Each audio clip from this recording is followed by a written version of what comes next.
que isto é unha cuestión donde non é tanto de legislación como é unha cuestión de credibilidade e de información. Sairán a partir de agora unha serie de disposicións para loitar contra problemas como a corrupción e como o funcionamento da propia administración, e, sin embargo, non atemos os problemas reais que se basan fundamentalmente en unha das peticións que teñen todas as persoas afectadas pola hepatite C, a información. O mesmo que dicía o Partido Socialista na última sesión de control ao goberno, é o que dicía esta mesma semana, datos e datas. Datos de cantas son as persoas que están e poden estar en disposición de recibir ese tratamento e cando se vai a recibir ese tratamento.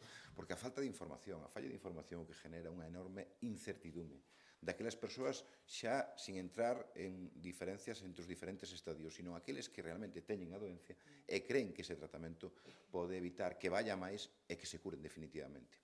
É unha cuestión de plantexamento público, de que perspectiva hai de saúde público. Hai cousas que non teñen precio. E hai outras cousas que sí poden esperar.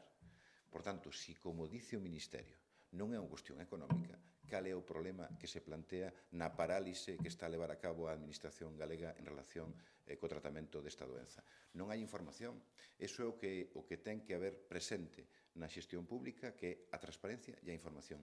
E despois virá a legislación, e sempre apoiada na credibilidade de quen efectivamente pode tomar decisións, porque a trayectoria dos últimos meses respondera que houbera información e, polo tanto, houbera credibilidade.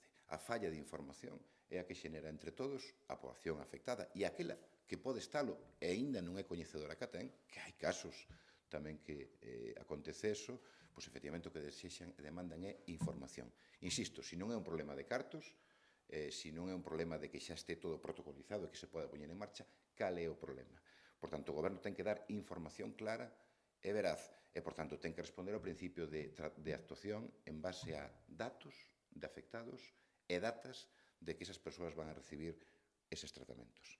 E a partir de aí, o que se faga despois en relación con outro tipo de legislación estará ben, pero o importante é solucionar os problemas. E hai cousas que nas sociedades avanzadas, como creemos que a galega e a española, hai cousas que non teñen precio. E a loita contra esta enfermidade non é unha cuestión que podamos valorar única e exclusivamente en termos económicos.